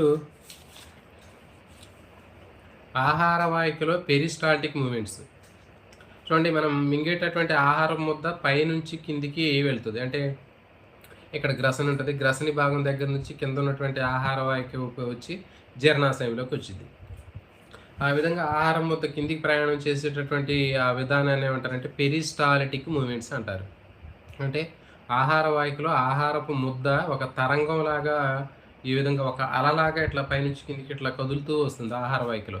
దాన్నేమంటారంటే ఆ చలనాన్ని పెరిస్టాల్టిక్ మూవ్‌మెంట్స్ అని చెప్తారు. మరి ఆ పెరిస్టాల్టిక్ మూవ్‌మెంట్స్ వలన ఏమవుతుందంటే ఆహారం పైనుంచి కిందికి రావటం జరుగుతుంది. అయితే ఆ విధంగా పైనుంచి కిందకు రావటానికి ఆహార వాహికలో మనకి 2 రకాలైనటువంటి కండరాలు ఉంటాయండి. చాలా చాలా ఇంపార్టెంట్ అండి. ఆహారం ముద్ద మింగినప్పుడు పైనుంచి కిందికి వచ్చేటప్పుడు అక్కడ ఆహారం ముద్ద కిందికి ప్రయాణం చేయడానికి ఆహార వాహికలో మనకి 2 రకాలైనటువంటి కండరాలు ఉంటాయి. చాలా చాలా ఇంపార్టెంట్. వలయ కండరాలు ఉంటాయి. సర్క్యులర్ మజిల్స్ అంటారు. ఇంకోటి లాంగిట్యూడినల్ మజిల్స్. వర్తుల కండరాలు, తర్వాత స్తంభ కండరాలు అంటారు. వర్తుల కండరాలు అనేవి గుండ్రంగా ఉంటాయి. వలయ కండరాలు ఆహార వాహిక గోడకి చుట్టూ ఇట్లా మనకి రౌండ్‌గా కనిపిస్తూ ఉంటాయి. తర్వాత స్తంభ కండరాలు లాంగిట్యూడినల్ మజిల్స్ అనేవి నిలువుగా ఉంటాయి. సో, ఇప్పుడు ఏం చేస్తాయి ఆహారాన్ని ఎట్లా కిందికి పంపిస్తాయి అంటే చూద్దాం. ఫర్ ఎగ్జాంపుల్ ఇది ఆహార వాహిక. ఈ ఆహార వాహిక పైనుంచి కిందికి ఇట్లా ఉంది. ఇక్కడ ఆహారపు ముద్ద ఉంది. ఆహారపు ముద్ద ఉన్నప్పుడు ఆహార ముద్దకి పైన ఉన్నటువంటి వలయ కండరాలు, గుండ్రంగా ఉన్న వలయ కండరాలు ఏమవుతాయంటే అవి సంకోచం చెందుతాయి. సంకోచం చెందినప్పుడు పెద్ద సైజులో ఉన్నటువంటి ఆ వలయం కాస్త దగ్గరకొచ్చిద్ది. అప్పుడేమవుతుంది, ఆహారం ముద్దకి పైన ఉన్నటువంటి ఆ కండరాలు అనేవి దగ్గరకు రావటం వల్ల ఆహారం అనేది ఒత్తబడి ఆహారానికి పైన కిందకొచ్చిద్ది. అంటే ఫర్ ఎగ్జాంపుల్ మనం సైకిల్ ట్యూబ్‌లో బంగాళాదుంపను పెట్టి బంగాళాదుంప పైన మనం చేయి పెట్టి ఇట్లా నొక్కినప్పుడు ఏమైద్దది, సైకిల్ ట్యూబ్ దగ్గరకొచ్చిద్ది గదా! అట్లాగా వలయ కండరాలు సంకోచించటం వల్ల ఆహార వాహికలో బోలస్‌కి పైన ఉన్నటువంటి వలయ కండరాలు సంకోచించటం వల్ల ఏమవుతుందంటే ఆహారం కిందికి జరుగుతుంది. నెక్స్ట్ రెండో కండరాలు ఏం చెప్పినాము, స్తంభ కండరాలు అని చెప్పాం. స్తంభ కండరాలు అనేవి బయట ఉంటాయి. స్తంభ కండరాలు అనేవి ఆహార వాహికలో బయట పరిధి వైపున ఉంటాయండి, గుర్తుపెట్టుకోండి. వలయ కండరాలు లోపల ఉంటాయి, తర్వాత స్తంభ కండరాలు బయట ఉంటాయి. దీనికి కోడ్ ఏంటంటే, స్తంభ కండరాలు బయట ఉండటం అంటే ఏంటి అంటే, చూడండి మనకి కరెంటు స్తంభాలు ఎక్కడ ఉంటాయి, బయటే ఉంటాయి కదా ఇంటి బయట. సో కాబట్టి అట్లా బయట ఉండేవి స్తంభ కండరాలు, లోపల ఉండేవి వలయ కండరాలు, గుర్తుపెట్టుకోండి. స్తంభ కండరాలు బయట ఉన్నాయంటే వలయ కండరాలు అనేవి లోపల పొరల్లో ఉంటాయి. తర్వాత మరి ఆహారం ఎప్పుడైతే పైన ఉన్నటువంటి వలయ కండరాలు సంకోచించాయో, ఆహారం ముద్దకి కింద ఉన్నటువంటి స్తంభ కండరాలు వ్యాకోచం చెందుతాయి, సడలిక చెందుతాయి. ఇవి సంకోచం చెందినప్పుడు ఏమవుతుందంటే వెడల్పు అయిద్ది అది కింద మార్గం. సో కాబట్టి ఆ పైనుంచి వచ్చే ఆహారం సులభంగా కిందకి వెళ్తుంది. కాబట్టి ఈ విధంగా మనకి వలయ కండరాలు ఆహారం ముద్దకి పైన సంకోచం చెందుతాయి. కింద ఉన్నటువంటి స్తంభ కండరాలు అవి సంకోచం చెందటం వల్ల కింద దారి వెడల్పు అయింది. కాబట్టి పైనుంచి కిందకి నెడుతూ ఉంటే కింద దారి వెడల్పు అవుతూ ఉంటుంది. సో కాబట్టి ఇది ఇక్కడ జరిగేటటువంటి ప్రాసెస్. సో ఇక్కడ కండరాలు అనేవి గుర్తుపెట్టుకుంటే వలయ కండరాలు అనేవి లోపల వైపు ఉంటాయి, తర్వాత స్తంభ కండరాలు అనేవి బయట ఉంటాయి. వలయ కండరాలు సంకోచించడం వల్ల దాని యొక్క సైజ్ అనేది తగ్గిపోయింది. తర్వాత స్తంభ కండరాలు సంకోచించడం వల్ల దాని యొక్క మార్గం అనేది వెడల్పోయింది. తర్వాత పెరిస్టాల్టిక్ మూమెంట్స్ ఎప్పుడు కూడా పైనుంచి కిందకే ఉంటాయండి. తర్వాత మరి రివర్స్ పెరిస్టాల్టిక్ మూమెంట్స్ అనేవి మనం దాన్ని తీసుకున్నట్లయితే కొన్ని సందర్భాల్లో పెరిస్టాల్టిక్ మూమెంట్స్ కింద నుంచి పైకి ఉంటాయి. అంటే జీర్ణాశయం నుంచి ఆహార వాహిక మార్గం నుంచి నోటి దిశలో కింద నుంచి పైకి వస్తే దాన్ని ఏమంటారంటే వ్యతిరేక పెరిస్టాల్టిక్ మూమెంట్స్, లేకపోతే రివర్స్ పెరిస్టాల్టిక్ చలనాలు అని చెప్తారు. మరి రివర్స్ పెరిస్టాల్టిక్ చలనాల వలన ఉపయోగం ఏంటి అంటే, మనకి ఎప్పుడైనా జనరల్గా మనకి ఆ రివర్స్ పెరిస్టాల్టిక్ మూమెంట్స్, వ్యతిరేక పెరిస్టాల్టిక్ చలనాలు అనేవి సాధ్యం జనరల్గా జరగవు. ఇవి మనకు ఉండదు, ఆ ఫెసిలిటీ ఉండదు. కానీ మనం తినేటటువంటి ఆహారంలో ఏదైనా విషపూరిత పదార్థాలు వచ్చినప్పుడు కానీ, కలుషిత పదార్థాలు వచ్చినప్పుడు కానీ, పాయిజన్ ఉన్నప్పుడు కానీ మనకి ఏమవుతుందంటే మన డైజెస్టివ్ సిస్టమ్ అనేది ఆ వచ్చినటువంటి ఆహారాన్ని బయటికి ఎలిమినేట్ చేయడం కోసం వాంతులు అనేవి అవటం జరుగుతుంది. కాబట్టి మనకి వాంతులు అవటం అనేటటువంటి ప్రక్రియ ఏంటి అంటే వ్యతిరేక పెరిస్టాల్టిక్ చలనాలు, రివర్స్ పెరిస్టాల్టిక్ చలనాలు అనేవి మనకి వాంతులు అయ్యేటటువంటి సందర్భాల్లో జరుగుతాయి. మరి ఈ రివర్స్ పెరిస్టాల్టిక్ చలనాలు వేటిలో ఉంటాయంటే రూమినేట్స్ అంటారు. నెమరు వేసేటటువంటి జంతువుల్లో ఉండేటటువంటి ఆ పద్ధతిని రివర్స్ పెరిస్టాల్టిక్ మూమెంట్ అనేది వాటిలో ఉంటుంది, నెమరు వేసే జంతువుల్లో. చూడండి, ఆవులు గేదెలు ఏం చేస్తాయంటే బయటికి వెళ్ళినప్పుడు హడావుడిగా ఆహారాన్ని మింగి మళ్ళీ ఇంటికి వచ్చిన తర్వాత సాయంత్రం ఇంటి దగ్గర నిదానంగా అవి తలల కింద అంచి ఆ లోపల ఉన్నటువంటి జీర్ణాశయంలో ఉన్నటువంటి ఆహారం ముద్దని ఒక్కొక్కటిగా మళ్ళీ నోట్లోకి తీసుకొని మళ్ళీ నిదానంగా లాలాజలంతో కలిపి మెత్తగా నమిలి అప్పుడు వాటిని లోపల మింగటం జరుగుతుంది. సో కాబట్టి నెమరు వేసే జంతువుల్లో మాత్రమే వ్యతిరేక పెరిస్టాల్టిక్ చలనాలు ఉంటాయి, గుర్తుపెట్టుకోండి. ఈ క్రింది వాటిలో వేటిలో వ్యతిరేక పెరిస్టాల్టిక్ చలనాలు ఉంటాయి అని అడిగినప్పుడు ఆవులు, గేదెలు ఇలాంటి జంతువుల్లో ఉంటాయి. నెక్స్ట్ జీర్ణాశయం. జీర్ణాశయం తీసుకున్నట్లయితే జీర్ణాశయం అనేది ఒక పెద్ద సంచి లాంటి నిర్మాణం అండి. దీంట్లో మరి ఆ జీర్ణాశయంలో మనకి జీర్ణాశయంలో ఉన్నటువంటి గ్రంథుల నుంచి జఠరాశయం విడుదలవుతుంది. దాంట్లో HCl ఉంటుంది, పెప్సిన్ అనే ఎంజైమ్ ఉంటుంది. ఇది పెప్సిన్ ప్రోటీన్లను జీర్ణం చేస్తుంది. HCl ఏం చేసిందంటే బ్యాక్టీరియాలను చంపిద్ది, పెప్సిన్ని యాక్టివేట్ చేసిద్ది. ఇది దీనికి సంబంధించినటువంటి ఇన్ఫర్మేషను. నెక్స్ట్ జీర్ణాశయం తర్వాత ఉండేటటువంటి ఒక సంవరణి కవాటం ఉంటుంది. అంటే దాని పైలోరిక్ కవాటం లేకపోతే పైలోరిక్ వాల్వ్ అంటారు. చాలా చాలా ఇంపార్టెంట్. జీర్ణాశయం తర్వాత ఉన్నటువంటి ఆ మెలిక ఏదైతే ఉందో మెలిక దగ్గర ఉండేటటువంటి కవాటాన్ని పైలోరిక్ కవాటం అంటారు. పైలోరిక్ కవాటం, పైలోరిక్ స్ఫింక్టర్ అంటారు. మరి దీని యొక్క ముఖ్యమైనటువంటి పని ఏంటి అంటే మన జీర్ణాశయంలో ఆహారం జీర్ణం అయ్యేటప్పుడు అది గేట్ వాల్ లాగా ఉండి క్లోజ్ చేసి ఉంటుంది. అంటే జీర్ణాశయంలో జీర్ణక్రియ జరగకుండా కిందకి వెళ్ళనివ్వదు. ఆ జీర్ణక్రియ పూర్తయిన తర్వాత మాత్రమే దాన్ని కిందికి పంపడం జరుగుతుంది. సో కాబట్టి ఆ విధంగా మనకి పైలోరిక్ స్ఫింక్టర్ అనేది జీర్ణాశయం తర్వాత ఉన్నటువంటి భాగం. అంటే ఆంత్రమూలానికి, జీర్ణాశయానికి మధ్య ఉండేటటువంటి కవాటం ఏది అని చెప్తుంటే దాన్ని పైలోరిక్ కవాటం లేదా పైలోరిక్ స్ఫింక్టర్ అని చెప్తారు. జీర్ణాశయంలో 50% జీర్ణం అవ్వాలంటే మనకి 2.5 గంటల నుంచి 3 గంటలు టైం పట్టిద్దండి. మనం తినేటటువంటి ఆహారం జీర్ణాశయంలో జీర్ణం అవ్వాలంటే 50% జీర్ణం అవ్వాలంటే మనకి ఎంత టైం పట్టిద్దంటే 2.5 గంటల నుంచి 3 గంటలు టైం పట్టిద్ది. అదే 100% జీర్ణం అవ్వాలంటే 3 నుంచి 4 నుంచి 5 గంటలు పట్టిద్ది. 100% మనకి జీర్ణాశయంలో జీర్ణం అవ్వాలంటే 4 నుంచి 5 గంటల టైం పట్టిద్ది. మరి చిన్న ప్రేగులో మనకి 50% జీర్ణం అవ్వాలన్నా కానీ మనకి 3 అవర్స్ టైం పట్టిద్ది. 2.5 అవర్స్ టైం అనేది పట్టిద్ది. మరి అదే చిన్న పేగులో 100% జీర్ణం అవ్వాలంటే మనకి 30 నుంచి 40 అవర్స్ పట్టిద్ది. అంటే దాదాపు ఒక రోజు దాటిద్ది. ఒక రోజు పట్టిద్ది అటు ఇటుగా మనం తినేటటువంటి ఫుడ్ని బట్టి, మనకున్న అలవాట్లను బట్టి.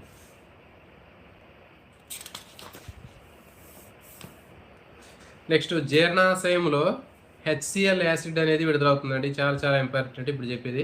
జీర్ణాశయం గోడల నుంచి హెచ్సిఎల్ అనేటటువంటి ఆమ్లం అనేది విడుదలవుతుందని చెప్పిన. మరి జీర్ణాశయం నుంచి విడుదలయ్యేటటువంటి యాసిడ్ మరి జీర్ణాశయం గోడల్ని దెబ్బతీసే అవకాశం ఉంటుంది కదా. మరి యాసిడ్ అయినప్పుడు ఆ జీర్ణాశయం యొక్క గోడలు దెబ్బతినే అవకాశం ఉంటుంది. అయినా ఆ జీర్ణాశయ గోడలు దెబ్బతినకుండా ఏ విధంగా రక్షించబడుతున్నాయి అని మనం ఆలోచించినట్లయితే జీర్ణాశయం గోడల నుంచి మ్యూకస్ అనేటటువంటిది శ్లేష్మ పదార్థం విడుదలవుతుందని చెప్పాము. ఆ శ్లేష్మ పదార్థం ఉండటం వల్ల ఏమవుతుందంటే జీర్ణాశయం యొక్క గోడలు హెచ్సిఎల్ నుంచి డ్యామేజ్ కాకుండా ప్రొటెక్ట్ చేస్తూ ఉంటుంది. దీనికి ఒక ఎక్స్పెరిమెంట్ ద్వారా కూడా మనం చెప్పొచ్చు అండి. ఏంటంటే దీంట్లో మనకి ఎక్స్పెరిమెంట్ ఉంది. దీంట్లో 2 పెట్రీ డిష్లు తీసుకుంటామండి. 2 పెట్రీ డిష్ల్లో 2 లేతగా ఉన్నటువంటి 2 ఆకులు తీసుకొచ్చి ఒకే రకమైనటువంటి ఆకుల్ని 2 పెట్రీ డిష్లు పెడతాము. ఒక ఆకు మీద సర్ఫేస్ మీద వ్యాజిలిన్ రాస్తాము. రెండో ఆకు మీద వ్యాజిలిన్ రాయకుండా ఉన్నటువంటి ఆకుని ఇంకొక పెట్రీ డిష్లో పెట్టాము.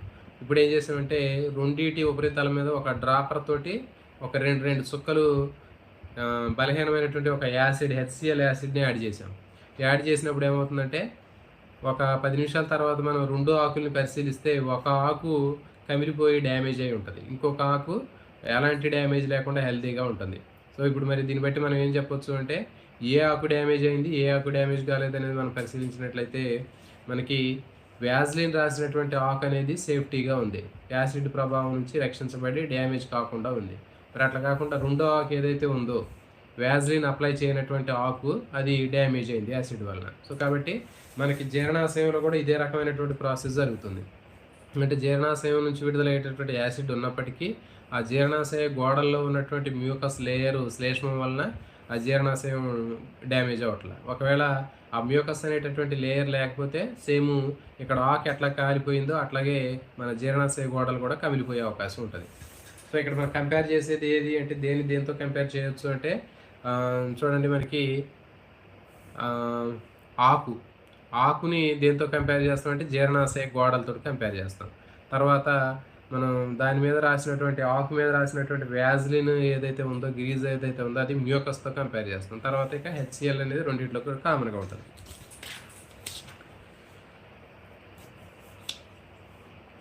నెక్స్ట్ ఆహారము జీర్ణాశయం నుంచి చిన్న ప్రేగులోకి వెళ్ళేటప్పుడు మనకి 3 రకాలైనటువంటి హార్మోన్లు చిన్న ప్రేగులు కలవటం జరుగుతుందండి.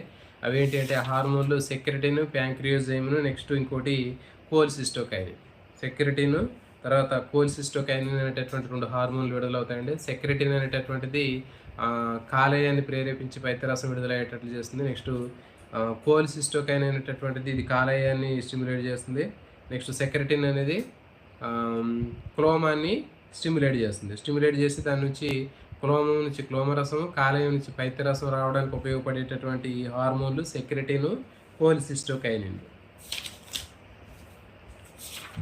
నెక్స్ట్ చిన్న ప్రేగు తీసుకున్నట్లయితే చిన్న ప్రేగు గోడల్లో మనకి వేళ్ళులాగా ఉన్నటువంటి నిర్మాణాలు ఉంటాయి. వీటిని మైక్రోవిల్లై అంటారు, లేకపోతే ఆంత్ర చూషకాలు, లేకపోతే సూక్ష్మ చూషకాలు అంటారు. ఇవి ఏం చేస్తాయంటే మనకి చిన్న ప్రేగులకు జీర్ణమైనటువంటి ఆహారాన్ని పీల్చడానికి ఉపయోగపడతాయి. అంటే జీర్ణమైన ఆహారాన్ని పీల్చుకునేటటువంటి ఉపరితల వైశాల్యాన్ని పెంచడానికి ఇవి ఉపయోగపడతాయి. వీటిని మైక్రోవిల్లై, ఆంత్ర చూషకాలు, సూక్ష్మ చూషకాలు అంటారు ఇవి. నెక్స్ట్ మానవ జీర్ణ వ్యవస్థ మొత్తం కూడా దాదాపు 9 మీటర్ల పొడవు ఉంటుందని చెప్పాము. ఈ 9 మీటర్ల పొడవు ఉన్నటువంటి జీర్ణ వ్యవస్థ మొత్తం కూడా చాలా రకాలైనటువంటి కొన్ని వందల నాడీ కణాలు అనేవి ఉంటాయి దీంతో. ఈ నాడీ వ్యవస్థ మొత్తం కూడా కొన్ని నాడీ కణాలతోటి కనెక్ట్ అయి ఉంటాయండి. దాదాపు ఎన్ని ఉంటాయంటే 100 మిలియన్ల నాడీ కణాలు ఉంటాయి. 100 మిలియన్ల నాడీ కణాలు అనేవి మనకి ఈ నాడీ వ్యవస్థ, ఈ మన జీర్ణ వ్యవస్థ ఏదైతే ఉందో 9 మీటర్ల పొడవైనటువంటి జీర్ణ వ్యవస్థ మొత్తం కూడా 100 మిలియన్లకు పైన నాడీ కణాలు ఉంటాయి. మరి ఇవన్నీ కూడా కలిసి ఏమవుతాయంటే ఒక నాడీ వ్యవస్థలాగా పనిచేస్తూ ఉంటుంది. దీన్ని రెండవ మెదడు అంటారు. అందుకే దీన్ని ఎంటరిక్ నర్వస్ సిస్టము, లేకపోతే ఇంకోటి ఏంటంటే జీర్ణ నాడీ వ్యవస్థ అంటారు. అంటే జీర్ణ వ్యవస్థకు అనుబంధంగా ఉన్నటువంటి నాడీ కణాలు ఉంటాయని చెప్పిన 100 మిలియన్లు. ఈ 100 మిలియన్లు నాడీ కణాలు ఆ జీర్ణ వ్యవస్థను కలిపి ఏమంటారంటే జీర్ణ నాడీ వ్యవస్థ అంటారు. అంటే జీర్ణ వ్యవస్థతో పాటు 100 మిలియన్ల నాడీ కణాలను కలిపి జీర్ణ నాడీ వ్యవస్థ, లేకపోతే ఎంటరిక్ నర్వస్ సిస్టమ్ అంటారు. ఎంట్రిక్ సిస్టమ్ అంటే మనకి డైజెస్టివ్ సిస్టమ్, నర్వస్ సిస్టమ్ అంటే నాడీ వ్యవస్థ. కాబట్టి ఇవి రెండు కూడా కలిసి ఎంటరిక్ నర్వస్ సిస్టమ్ తయారు చేస్తాయి. ఇవి 100 మిలియన్ల నాడీ కణాలు ఉంటాయండి. దీన్ని రెండవ మెదడు అంటారు. చాలా చాలా ఇంపార్టెంట్ అండి. ఇది రెండవ మెదడు. రెండవ మెదడు అని దేన్ని పిలుస్తారంటే మనకి జీర్ణ నాడీ వ్యవస్థని రెండవ మెదడు అంటారు. ఓకే, ఇది గుర్తుపెట్టుకోండి. మరి ఇదేం చేసిందంటే కేవలం ఆలోచించడం, జ్ఞాపక శక్తి, తెలివితేటలు ఎలాంటి విషయాలు దీని కంట్రోల్లో ఉండవు. కేవలం మనం ఎలాంటి ఆహారం తీసుకోవాలి, ఆకలి కోరికలు ఎప్పుడు కలుగుతాయి, మరి ఎప్పుడు ఆహారాన్ని తీసుకోవాలి, తర్వాత జీర్ణమైన ఆహారాన్ని ఏ విధంగా అది రక్తంలో కలపాలి, తర్వాత జీర్ణం తీసుకునే ఆహారంలో విష పదార్థాలు ఉంటే వాటిని ఏ విధంగా బయటికి పంపాలి, జీర్ణం కాని పదార్థాలు ఏ విధంగా బయటికి పంపాలి, ఈ సిస్టమ్ మొత్తం కూడా కంట్రోల్ చేసేటటువంటిది మొత్తం కూడా ఈ 100 మిలియన్ల నాడీ కణాలు ఉన్నటువంటి జీర్ణ నాడీ వ్యవస్థ చూసుకుంటుంది. అందుకే దీన్ని ఏమంటారంటే రెండవ మెదడు అని చెప్తారు. జీర్ణ నాడీ వ్యవస్థ, లేకపోతే ఎంట్రిక్ నర్వస్ సిస్టమ్ని సెకండ్ బ్రెయిన్ అని చెప్తారు. నెక్స్ట్ పెద్ద ప్రేగు. ఇక చివరికి వచ్చిందంటే పెద్ద ప్రేగు దగ్గరకు వచ్చినప్పుడు మనకి పెద్ద ప్రేగు భాగంలో 3 భాగాలు ఉంటాయి. ఒకటి కోలాన్, దాన్ని పెద్ద ప్రేగుని కోలాన్ అంటారు. దాంట్లో ఎడమ భాగం ఉంటుంది, తర్వాత అడ్డు భాగం ఉంటుంది, కుడి భాగం ఉంటుంది. దీనికే ఆరోహణ భాగము, అడ్డు భాగము, అవరోహణ భాగం అనే 3 భాగాలు ఉంటాయి. ఈ ఎడమ భాగం ఏదైతే ఉందో ఈ ఎడమ భాగంలో ఈ జీర్ణం కానటువంటి ఆహార పదార్థాలు మొత్తం దాంట్లోకి వచ్చినప్పుడు దాంట్లో ఉన్నటువంటి నీటిని మొత్తం పునఃశోషణ చేసింది.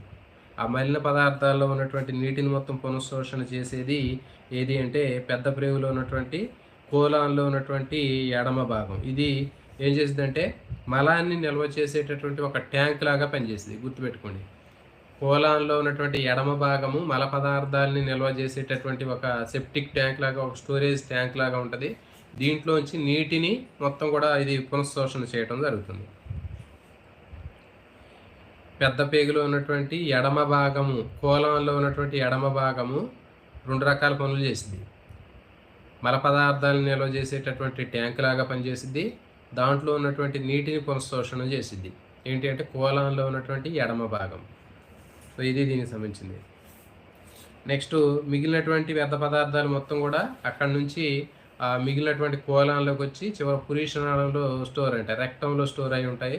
అక్కడి నుంచి యానస్ ద్వారా బయటికి ఎలిమినేట్ అవ్వటం జరుగుతుంది, మలం రూపంలో బయటికి విడుదలవుతాయి. సో చూడండి, మరి పాయువు దగ్గర ఇంకోటి ఇంపార్టెంట్ అండి. ఇది పాయువు దగ్గర పాయు సంవరణి కండరాలు అనేవి ఉంటాయి, యానల్ స్ఫింక్టర్స్ అంటారు. ఇవి రెండు ఉంటాయి. అంటే ఇంటర్నల్ యానల్ స్ఫింక్టర్ ఉంటుంది, ఎక్స్టర్నల్ యానల్ స్ఫింక్టర్ ఉంటుంది. మరి ఇంటర్నల్ యానల్ స్ఫింక్టర్ అనేది లోపల ఉంటుంది, తర్వాత ఎక్స్టర్నల్ యానల్ స్ఫింక్టర్ అనేది బయట ఉంటుంది. అంతర పాయు సంవరణి కండరం అంటారు, తర్వాత బాహ్య పాయు సంవరణి కండరం అంటారు. కింద బయట ఉండేది బాహ్య పాయు సంవరణి కండరం, లోపల ఉండేది అంతర్పాయు సంవరణి కండరం. ఇంటర్నల్ యానల్ స్ఫింక్టర్ అంటారు, ఎక్స్టర్నల్ యానల్ స్ఫింక్టర్ అనేది బయట ఉంటుంది. అయితే చూడండి, చిన్నపిల్లలు మల విసర్జన చేసేటప్పుడు వాళ్ళకి తెలియకుండానే వాళ్ళు మల విసర్జన చేస్తూ ఉంటారు, వాళ్ళ కంట్రోల్లో ఉండదు. ఎందుకంటే 2 రకాలైనటువంటి ఇప్పుడు మనం చెప్పినటువంటి లోపల ఉండేటటువంటి అంతర పాయు సంవరణి కండరం కానివ్వండి, బయట ఉన్న బాహ్య పాయు సంవరణి కండరం కానివ్వండి, ఇంటర్నల్ ఎక్స్టర్నల్ యానల్ స్ఫింక్టర్స్ 2 కూడా వాళ్ళ కంట్రోల్లో ఉండవు, ఇన్వాలంటరీగా ఉంటాయి, వాళ్ళ కంట్రోల్లో ఉండవు. ఎప్పుడైతే వచ్చిందో ఆటోమేటిక్గా అవి ఛానల్ వెళ్ళిపోతూనే ఉంటుంది. కానీ అట్లా కాకుండా పెద్దవాళ్లలో అయితే లోపల వైపు ఉన్నటువంటి అంతర్పాయు సంవరణి కండరం ఏదైతే ఉందో ఇంటర్నల్ యానల్ స్ఫింక్టర్, అది మన కంట్రోల్లో ఉండదు. సో అక్కడ వరకు వచ్చేసింది. అక్కడ వరకు వచ్చేసిన తర్వాత ఏంటి అంటే మన కంట్రోల్లో ఉండదు, కిందకి వచ్చేస్తూనే ఉంటుంది. కానీ తర్వాత ఉన్నటువంటి బయట ఉన్నటువంటి బాహ్య పాయు సంవరణి కండరం కవాటం ఏదైతే ఉందో ఎక్స్టర్నల్ యానల్ స్ఫింక్టర్, అది మన కంట్రోల్‌లో ఉంటది. సో, మనం ఏం చేస్తాం దాంతోటి దాన్ని కంట్రోల్ చేసి అక్కడ దాన్ని ఆపటం జరుగుతుంది. సో, కాబట్టి పెద్దవాళ్ళ మల విసర్జన చేయడం అనేది మన కంట్రోల్‌లో ఉంటది. మనకి కొంచెం కంట్రోల్ చేసుకోవటానికి కారణం ఏంటి అంటే మనకి రెండిట్లో బయట వైపు ఉన్నటువంటిది మాత్రం మన కంట్రోల్‌లో ఉంటుంది.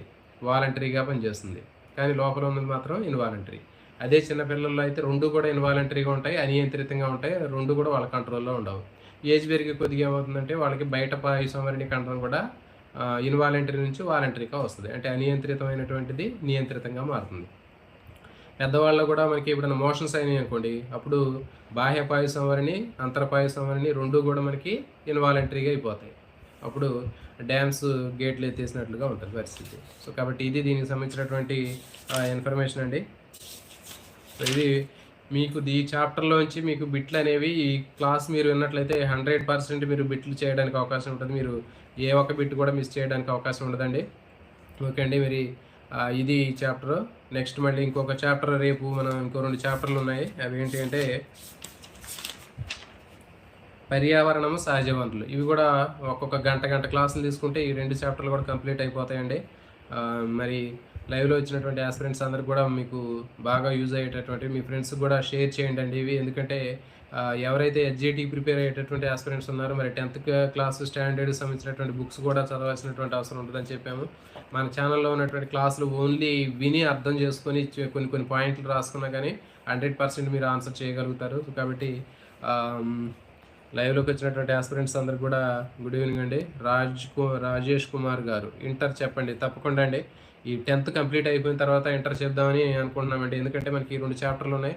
అన్నీ ఇన్‌కంప్లీట్‌గా ఉన్నాయి. మనకి 10th కంప్లీట్ అయిపోయినట్లు ఉంటదని చెప్పేసి ఈ ఉద్దేశంతోటి మనం ఈ 10థ్‌ని ఈరోజు రేపట్లో మనకి 10th కంప్లీట్ అయిపోతే నెక్స్ట్ ఇంటర్మీడియట్‌ని స్టార్ట్ చేయొచ్చు. ఆల్రెడీ గతంలో కూడా మనం ఫస్ట్ ఇయర్, సెకండ్ ఇయర్‌కి సంబంధించిన క్లాసులు కూడా చెప్పామండి. సో, కాబట్టి ఖచ్చితంగా స్టార్ట్ చేద్దామండి. ఇంటర్మీడియట్ కూడా మీకు 100% మీకు ఉన్నటువంటి టైంలో ఖచ్చితంగా చెప్పేటటువంటి ఏర్పాటైతే చేస్తాను. నేనైతే చెప్తాను కానీ వినేటటువంటి యాస్పిరెంట్స్ మీరు కూడా ఓపికతో వినాలి. తర్వాత ఎక్కువ మంది మీరు ఉన్నటువంటి ఆ వీడియోలని ఉపయోగించుకున్నట్లయితే మీ అందరికి కూడా యూజ్ అవుతుంది. నేనైతే చెప్తున్నాను కానీ కంటెంట్‌ని యూజ్ చేసుకునేటటువంటి యాస్పిరెంట్స్ చాలా తక్కువ మంది ఉన్నారు. కాబట్టి మరి ఎవరైతే ఇంకా మీకు సంబంధించినటువంటి ఫ్రెండ్స్ ఉన్నట్లయితే వాళ్ళకి మీరు షేర్ చేయండి. ఎందుకంటే మనం చెప్పేటటువంటి కంటెంట్ అనేది 100% అకాడమీ బుక్కులు బేస్ చేసుకొని చెప్పడం జరుగుతుంది. ఏదో పైన చెప్పడం అనేది జరగదండి. కాబట్టి మీ అందరికి కూడా వన్స్ అగైన్ థ్యాంక్ యూ అండి. అందరికీ కూడా గుడ్ ఈవినింగ్ అండి. శాంతి గారు, షేక్ సమదాని గారు, పద్మ గారు, రాజేష్ కుమార్ గారు అందరికి కూడా గుడ్ ఈవినింగ్ అండి. గుడ్ ఆఫ్టర్నూన్ అండి. ఇక లంచ్ టైం అయింది. మళ్ళీ భోజనం చేసి మళ్ళీ మధ్యాహ్నం కూడా ఈవినింగ్ కూడా మళ్ళీ ఈరోజు కరెంట్ అఫైర్స్ కూడా ఈ రోజు నుంచి రెగ్యులర్గా మీకు స్టార్ట్ చేద్దామని ఒక ప్లాన్ చేసామండి. రెగ్యులర్గా రోజుకు ఒక టాపిక్ చొప్పున అంటే రోజుకు ఒక 45 మినిట్స్ చొప్పున కొన్ని అంశాలను తీసుకొని రెగ్యులర్గా మనం కరెంట్ అఫైర్స్ కూడా ఫాలో అయినట్లయితే మీకు ఎక్కువగా వాటిని కూడా స్కోర్ చేయడానికి అవకాశం ఉంటుంది. జీకే కూడా మనం రోజుకు 4 టాపిక్లు చొప్పున మనం అట్లా ముందుకెళ్తున్నాము. వాటికి సంబంధించినటువంటి ప్రాక్టీస్ బిట్లు కూడా కొన్ని ఇస్తున్నాము. కాబట్టి ఇవన్నీ కూడా మీ అందరూ యూజ్ చేసుకుంటామని ఆశిస్తున్నాము. అందరికి కూడా ఆల్ ది బెస్ట్ అండి.